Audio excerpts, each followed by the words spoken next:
Assalamu alaikum wa rahmatullahi wa barakatuh. Peace and blessings of Allah be upon you. And welcome to Ramadan TV, a show about getting to know our community and perfecting our iman. The Prophet, peace be upon him, said, a strong believer is better than the weak believer. And Allah subhanahu wa ta'ala said, and we have sent down the Quran, which is a healing and a mercy for those who believe. On today's show, we are visiting one of the local GPs to learn about the body, mind and soul. So come with me to find out a little bit more.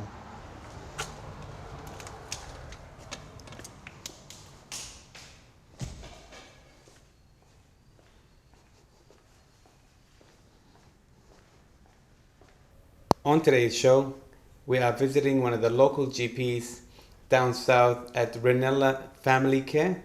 And with us today, Dr. Al-Falah. Dr. Al-Falah, assalamu alaikum, and thank you for having us with you today. Wa alaikum salam wa barakatuh. You're very welcome. Good to have you here. Jazakallah khair. Dr. Al-Falah, being in Ramadan and being part of this holy month, this spiritual month, there is a very important aspect that we would like to cover today, which is the body, mind and soul. Three important aspects. Please tell us a little bit about each one of these. The body, mind and the soul. Okay, let's start with the body, inshallah. Obviously, to Muslims, the body is very important. This is an amana. This is a trust from Allah subhanahu wa ta'ala. We have been given our body to look after. Our body is here to serve Allah subhanahu wa ta'ala in all that we do. So it's important for us as Muslims to look after our body. If we don't look after it, it will take its toll, we will get old and we will suffer the consequences thereafter. Now there are many aspects to looking after your body. I mean, this incorporates the mind and it incorporates your emotions and your spirituality as well. But just sticking with physically, for example, initially, we need to think about what we eat, what we drink, how we exercise, how we spend our time. This all is about looking after our body. If we eat unhealthy foods, it will affect us. We will have raised cholesterol, we will have heart disease, we may have diabetes. Diabetes is increasing in our population. Obesity is increasing and this leads to arthritis and so many other illnesses. So for us as Muslims, it's important to look after our body and to look after what we eat and what we drink. You find that people now have very unhealthy drinks, lots of Coke with so much sugar inside. There's a huge popularity here of drinking these cool, chilled, iced coffees. And if you read the ingredients in these, it's just full of sugar. You have these Red Bull and these high adrenaline type drinks that do lots of harm to you. So I think this in Ramadan is a time to reflect upon what we eat and drink, and to use that wisely. We come to suhoor and we should try and eat food that is going to be wholesome, nutritious, last us the day, high in fiber, low in fat. Fat will fill you up initially and then you'll feel hungry soon after. Come to iftar time, same sort of thing. We need to be careful what we eat and make sure we replenish ourselves with water and not with Coke. Okay, so, and there are other political reasons for Coke anyway, but inshallah we should be careful about what we eat. And exercise. Exercise is very difficult in Ramadan. I agree with that because we're fasting, we get tired very easily, so we should be careful about not overdoing it because we'll get dehydrated. If we do get up early, then maybe we can do some exercise early. And now the fasts are very short, alhamdulillah, here in Australia compared to England where they're very, very long. And so we have time to open our fast in the evening and perhaps walk to the masjid. Why drive to the masjid? We can walk to the masjid and try and exercise that way. And that would be good for us, keeps our heart going, keeps our adrenaline going, keeps our muscles in tone. It's very important. Very good points, and especially having that balance in place in terms of what you eat, and having that exercise continued through Ramadan, but obviously not in excessive, as you've mentioned. One thing that I would like to maybe understand, and maybe a lot of people that are watching may like to know as well, I can probably be the first person to put my hand up. Sometimes we think that we're young and we okay, we're not suffering from any diseases, so I don't need to. This is a question that I sometimes, you ask yourself, look, you know what, you don't need to exercise. You don't need to worry about so much about eating as healthy because you are healthy. There's nothing to worry about. Is that real? Is that real the true fact, or there is consequences that's waiting for us down the track? I've got to say that question is asked more by brothers than it is by sisters. And in general, men. Men say, I'll be right, I'm fine, I don't need anything, I'm okay. And alhamdulillah, they feel good. You can walk around with a high blood pressure and it doesn't bother you. With high sugars, it doesn't bother you. High cholesterol doesn't bother you at the minute. But in time, it will do. Okay, in time, walking around with a high sugar will lead to diabetes. There are many diabetics that I have who have high sugars and who are poorly controlled, who don't want to control their diabetes. They don't care about having a good diet and avoiding the junk food because they feel fine. But left alone, then the disease will start taking manifest. It'll affect the eyes, it'll affect the kidneys, it'll affect the heart. So these things build up inside slowly. So as doctors, here everybody at the practice, we don't just try and treat patients who are ill, but we try and prevent illness in the first place. And that is far more effective for the patient to keep them well than to let them get ill and then try and... It's like with our car. Do we service our car when it's completely broken and doesn't work anymore? Or do we service it annually and try and keep it good? And it's the same with our bodies. We should try and look after ourselves. We should try and eat healthy, exercise healthy, so we can keep ourselves healthy, keep ourselves going for longer. If you don't, you get weaker, you get ill, and it will, I promise you, it will show through eventually. So, Subhanallah, and it's true.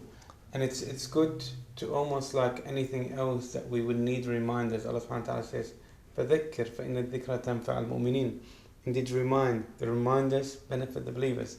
So we should take advantage of that and really take that reminder as a consideration in our life, on a daily life, to not really leave it alone, and hopefully that we can be fine down the track, but not to take that gamble where we may suffer down when we get older.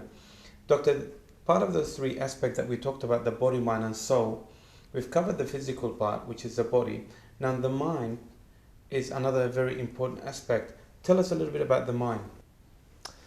So the mind is very important. The mind is linked to the body. Everything we do comes from the mind. The mind controls our thoughts, our actions. And like I said, that link is important because the mind relies upon good nutrition and it relies upon good exercise. When we exercise, we release chemicals inside our body that makes our mind feel good. This is why people have this adrenaline rush and they feel, fantastic once they've exercised. It's linked. And if you have poor diet, your mind becomes slow and you respond badly, your reactions are slow, you don't think correctly, and you can lead to depression and anxiety and these things. Some of these things are innate. There is a genetic predisposition to becoming depressed or becoming anxious. But a lot of these things are also environmental, and it can affect us from the way we live our life. So if you have a life that is crazy, you're rushing around, you're stressed, your work is too much, you're not eating properly, you're going from one place to another, you become anxious, you may become burnt out, you may become depressed. So it's important to have that balance. That balance is very important to keep your mind healthy. From an Islamic perspective, if we read the Quran, it slows us down. It slows us down. We sit there, we concentrate, we focus. When we do our salah, we should try and focus on our prayer. And this will be good for our mind as well.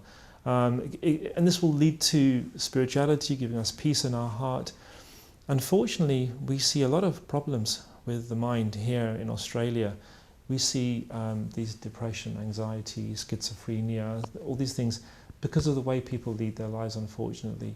Some drugs, for example, I've seen people with ice or with cannabis, And that can cause schizophrenia, that can cause, you start hearing things, you see things that aren't there, you believe people are following you or watching you or talking about you, and it's not true. When you see marital disharmony, you see husbands and wives fighting and screaming at each other, and this affects the children. And then the children become depressed, they perform badly at school, they perform badly with their friends, and it can be a cycle because they can then lead to having problems. Alhamdulillah, Islam takes us away from all that. By trying to focus on our deen, on our religion,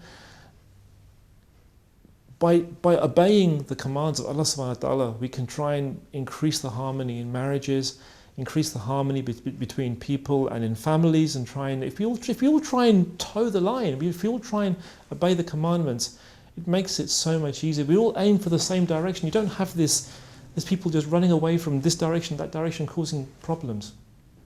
And I really believe that, if you have a faith, if you have morals, you have a conduct, then it's going to help the mind, it's going to help society in general. It's amazing because it's almost like a domino effect, like what you've mentioned, Dr. Covering really the different sides. Yeah. The side we're basically going through the effect of these, diseases, and then their effect is not really based on themselves, but their effect is moved on to the community as well. Yeah. So it's quite, it's quite dangerous sometimes. And obviously, looking on the other side, we are blessed to have that. Alhamdulillah. The direction, in terms of how we can be beneficial to ourselves and the society, which is great. Thank you for covering this really important topic. Last but not least, the last point of our topic, body, mind and soul, the spiritual health, which is the soul. Tell us a little bit about that. I think this is the most important thing. I think this is more important than body and mind because this underpins everything. Okay, so you need to have your spiritual health, your spiritual well-being. You need to have your iman. You need to believe in Allah subhanahu wa ta'ala. You need to believe in God, and that everything that has come from God is for a reason. It's there. It's for your own good.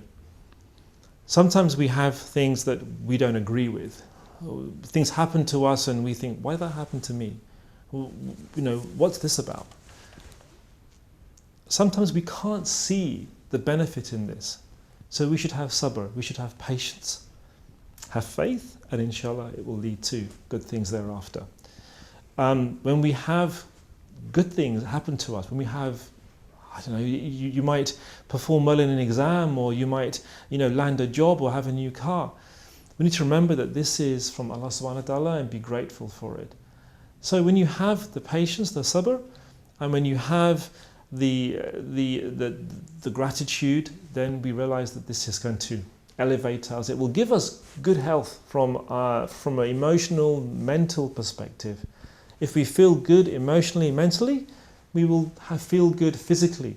We will do more things. We will be more productive in society. If we feel that Allah has blessed us, we will be joyful, thankful, and we will help other people. We will help in the community more. But it all starts from our iman. It all starts with us being mindful of Allah subhanahu wa ta'ala, that we're here to serve Him, and move from there really. Without that, you can't have anything else. I think it's important to just remember that everything we have is from Allah subhanahu wa ta'ala. And Allah subhanahu wa ta'ala says, أَلَا بِذِكْرِ اللَّهِ تَطْمَئِنُّ الْقُلُوبِ. Indeed, with the remembrance of Allah subhanahu wa ta'ala, hearts find peace. And so many times we've experienced and we've seen people when they accept Islam on a daily basis, when they come to Islam, you see them, the tears come out of their eyes. And you see their life where they've come from darkness into light. The big difference that you see in them, it touches our hearts. It touches our hearts to see the characteristics of that person before Islam, and when he accepts Islam, the change that happens to him, it's amazing. From being an alcoholic or drug addictions, or someone that was really in a bad industry that he was causing lots of damage, to come to Islam, and you see him being somebody that's so humble and so beneficial, to himself and the community. Sometimes we get lost in this life. Okay, there are so many priorities, there are so many distractions, we get lost. Okay, we don't know who to please. We try and please our friends, we try and please our employers, we try and please our family, we try and please ourselves with things that we shouldn't please ourselves with. Okay, if we try and please Allah subhanahu wa ta'ala, then it makes the path easier, because everything else will follow. Right. It just makes it easier. You don't have to worry about your friends or your job, because Allah will make that easy for us. Okay? You don't have to worry about going out and showing off and, you know, going out clubbing or drinking or whatever these things people do, because it just follows. It just follows nicely. If you lead a good life, then you'll be healthy in yourself. It will just follow nicely. And then if we, again, it has this rollout effect. So if we are good ourselves, we will be good for our families, we will be good for our societies, good for society, we'll be good for the world, inshallah.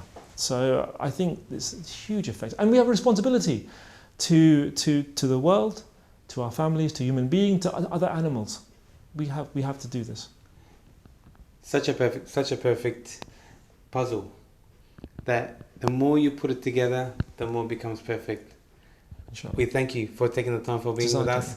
Jazakallah khair for hosting us here at your clinic. May Allah reward you, and inshallah we'll see more of you. Inshallah. Jazakallah khair. Jazakallah. Assalamu alaikum. Wa rahmatullahi wa barakatuh.